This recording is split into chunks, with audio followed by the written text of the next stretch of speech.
महाशिवरात्रीला त्र्यंबकेश्वरमध्ये होणाऱ्या प्राजक्ता माळी यांच्या कार्यक्रमाला विरोध केला जातोय। चुकीचा पायंडा पडू नये अशी मागणी माजी विश्वस्त असलेल्या ललिता शिंदे यांनी व्यक्त केली आहे। यावर प्राजक्ता माळीने सुद्धा आता प्रत्युत्तर दिलंय। देवाच्या दारात कुणीही सेलिब्रिटी नसतं, तिथं भक्त असतात। कार्यक्रमाला विरोध करणाऱ्यांना प्राजक्ता माळीने हे उत्तर दिले। तर नटराजाला अभिवादन करण्यासाठी कलाकार एकत्र येणार आहेत।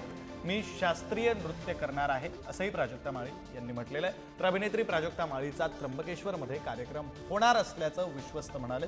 प्राजक्ता माळी भरतनाट्यम आणि कथ्थक करणार आहेत असा खुलासा त्र्यंबकेश्वरचे विश्वस्त मनोज थेटे यांनी केला। त्र्यंबकेश्वर देवस्थान ट्रस्टने 2 दिवसाचा महाशिवरात्री निमित्त कार्यक्रम आयोजित केलेले आहे। जी सिने अभिनेत्री आहे प्राजक्ता माळी यांचा काहीतरी कुठला तरी नृत्याचा कार्यक्रम ते ठेवणार आहेत।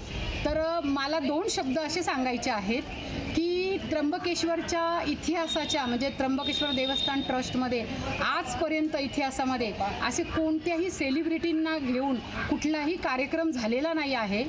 ह्या परंपरा ट्रस्टींनी इथे जरा गांभीर्यपूर्ण विचार करून असे कार्यक्रम घेतले पाहिजेत। महाशिवरात्रीनिमित्त होणारा हा कार्यक्रम संपूर्णतः शास्त्रीय उपशास्त्रीय संगीतावर आधारित असलेला नृत्याचा कार्यक्रम आहे। ज्यांना माहिती नसेल त्यांना मी सांगू इच्छिते, मी स्वतः भरतनाट्यम नर्तिका आहे। मी विशारद अलंकार केलेल्या नृत्यातून BA MA केलेला आहे। तर अपुऱ्या माहितीमुळे जर कोणाचा गैरसमज झाला असेल तर त्यांनी त्यांच्या मनातले किंतु परंतु काढून टाकावेत आणि समाजाची दिशाभूल करू नये अशी मी त्यांना विनंती करते।